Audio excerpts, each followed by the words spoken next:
అందరికీ నమస్తే అండి. పల్లెటూరులో పట్టణమ్మ ఛానల్కి స్వాగతం సుస్వాగతం. రీసెంట్గా అయితే చెప్పాం కదా, ఊటీకి అయితే వెళ్ళామని చెప్పి. అత్త వాళ్ళ ఊరు అయితే అవనాశి అనమాట. అక్కడికి మనకి ఒక 60 కిలోమీటర్స్ దూరంలోనే ఈషా ఫౌండేషన్ వస్తుంది. ఖచ్చితంగా విజిట్ చేయాలని అయితే మేమైతే వెళ్ళాము. మీతో అయితే షేర్ చేసుకున్నాను. కొంతవరకు అయితే వీడియో తీయగలిగాను. ఇంకా మనం వెళ్ళేసరికి అంటే ఇంకా లోపలికి వెళ్ళేసరికి వీడియోస్ తీయడం కుదరదు అనమాట. ఇది ఎంట్రన్స్. ఇక్కడ నైట్ అయితే చాలా బాగుంటుంది. లైటింగ్స్, పూర్తి వాతావరణం కూడా ఎంతో కలుషిత రహితంగా ఉంటుందన్నమాట. అంత మంచి వాతావరణం, అంత మంచి ప్రకృతి మన చుట్టూ ఉంటుంది. ఇంకా ఇట్లా ఇది ఎంట్రన్స్ గేట్స్ ఇవి. ఇది మొత్తం కూడా వెళ్తుంది, కార్లు అవి వెళ్తుంది. మేము వచ్చింది ఆటోలో కాబట్టి లేదనమాట, అలో లేదు. ఇంకా కాస్త దూరం నడవాల్సి వస్తుంది. ఇంకా ఫుట్పాత్ మీదే వెళ్తున్నాము. ఇక్కడ కనిపిస్తున్నారు కదా, దీనికైతే వెళ్దాం అనుకున్నాం. ఇది ఏందో కూడా నాకు తెలియదు అనమాట, గుడి అనుకుంటున్నాను. వెళ్దాం అనుకున్నాము కానీ వచ్చేసరికి లేట్ అయిందా పిల్లలతో, ఇంక అందుకని చెప్పి వెళ్ళలేదు. మధ్యాహ్నమే లేట్గా వెళ్ళాం కదా, పిల్లలకి ఆకలి అని చెప్పి అన్నము పప్పు అయితే తీసుకొని వచ్చాము చేసుకుంటూ. పప్పాయి అయితే తీర్చారనమాట అత్త. ఇంక అందరం కూడా తింటున్నాము. స్నాక్స్ అవి తీసుకున్నాము వచ్చే దారిలోనే. అవన్నీ పెట్టేసుకొని అన్నం తినేసాము, స్టార్ట్ చేసాము. కొద్ది దూరమే, ఒక 15 మినిట్స్ అలా వాక్ చేయాల్సి వస్తుంది మనము. అక్కడ పెద్దగా శివలింగాన్ని కన్స్ట్రక్ట్ చేశారంటే శివయ్యను కన్స్ట్రక్ట్ చేశారు కదా, ఇంకా అక్కడ దాకా అనమాట. ఇది ఇంకా దగ్గరకు వచ్చేసామన్నమాట. ఈ ప్లేస్ చాలా బాగుంది చూడడానికి. అసలు చూడండి, ఇక్కడ ఎద్దులతో అయితే తీసుకెళ్తారు. ఇక్కడ నుంచి కాదు, కొంచెం దూరం నుంచి మనం టికెట్ తీసుకున్నాం అనుకోండి, 10 రూపీస్ టికెట్. అంటే చిన్నపిల్లలు నడవలేని వాళ్ళు, అంటే మరీ ఎక్కువ దూరం ఉండదు కానీ ఓ 10 మినిట్స్ అలా పడుతుంది. బై వాకింగ్ కూడా వెళ్ళిపోవచ్చు. కానీ వెళ్ళలేని వాళ్ళు, అలాంటి వాళ్ళైతే ఇక్కడ మనం టికెట్ తీసుకోవచ్చు. ప్రతి ఒక్క దగ్గర ఇన్ఫర్మేషన్ సెంటర్ ఉంటుంది అనమాట. మనకు కావాల్సింది పూర్తిగా ఇన్ఫర్మేషన్ ఇస్తుంటారు, హెల్ప్ చేస్తుంటారు. తెలియని వాళ్ళు కూడా చక్కగా వచ్చి విజిట్ చేయొచ్చు. ఆ విధంగా ఉంటుందన్నమాట. లోపల విశేషాల గురించి కూడా మనకు అన్నీ చెప్తుంటారు. చూడండి, మీరే చూస్తున్నారు కదా, అక్కడక్కడ మనకి అంగళ్ళు అయితే ఉన్నాయి, లోపలైతే ఉన్నాయి, చాలా ఉన్నాయి. అవన్నీ కూడా ప్రకృతికి సంబంధించినటువే ఉంటుందన్నమాట. పూర్తిగా కలుషితరహితంగానే ఉంటుంది. ఇంకా ఇక్కడ కనిపిస్తుంది కదా, ఈ గ్రాస్ వచ్చేసి ఎద్దుల కోసం అని అనుకుంటున్నా. ఇక్కడ మనం టికెట్ తీసుకుంటున్నాం అనమాట. మనిషికి 10 రూపీస్, 10 మంది ఎక్కగలుగుతారనమాట బుల్లెట్ కార్ట్లో.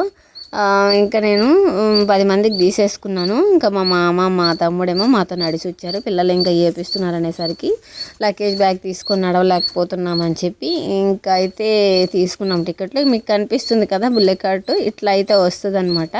జస్ట్ మనం అది ఆ బండి వచ్చిన తర్వాతే వాళ్ళు టికెట్లు అయితే ఇస్తారు. రాకముందే అయితే ఇవ్వరనమాట, కాస్త వెయిట్ చేయాలి.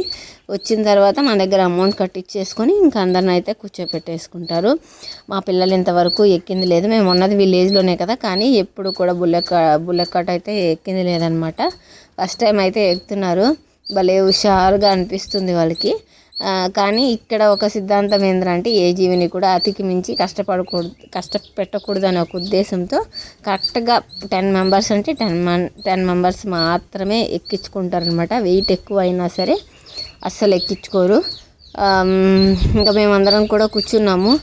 మా పిల్లల వల్ల కూర్చున్నాం, కానీ లేదంటేనూ నడిచి వెళ్ళే వాళ్ళం. పిల్లలు అసలు మన మాట వినలేదన్నమాట. ఎక్కాలి, మనం ఇందులో వెళ్ళాలి, మేము నడవలేమన్నట్టు పిల్లలు ఎక్కువ కూడా ఏపిస్తుండేసరికి అయితే మేము బుల్లెట్ కార్ట్లో అయితే తీసుకెళ్ళాము. చూస్తున్నారు కదా, ఇక్కడ మా మామ మా తమ్ముడు అయితే వస్తున్నారు. మొత్తం కూడా చెట్లే ఉన్నదన్నమాట, పూర్తిగా చెట్లే. అసలు చూస్తుంటే కళ్ళు సరిపోదు, అంత ప్రకృతి మన చుట్టూ ఉన్నట్టే అనిపిస్తుంది. అసలు ఎంత మంచిగా అనిపిస్తుంది అక్కడ, అంత మంచి వాతావరణం. మన మైండ్ కూడా అంత బాగా అనిపిస్తుంది అనమాట. ఇంకా బయట అనిపించదు కానీ ఇక్కడికి వచ్చిన తర్వాత చాలా బాగా అనిపిస్తూ ఉంటుంది. మనమైతే కొంచెం దగ్గరకు వచ్చేసాము.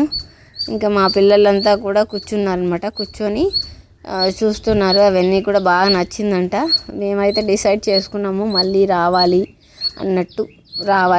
ఇంకెక్కడా దొరకదా అని చెప్పి మీరు అనుకోవచ్చు. కాకపోతే ఎందుకో అక్కడికి వెళ్ళిన తర్వాత కొంచెం పాజిటివ్ ఎనర్జీ అనేది, అంటే పాజిటివ్గా మైండ్ అనేది అంత పీస్గా అనిపించింది మాకైతే. ఎంట్రన్స్కి అయితే వచ్చేసాము.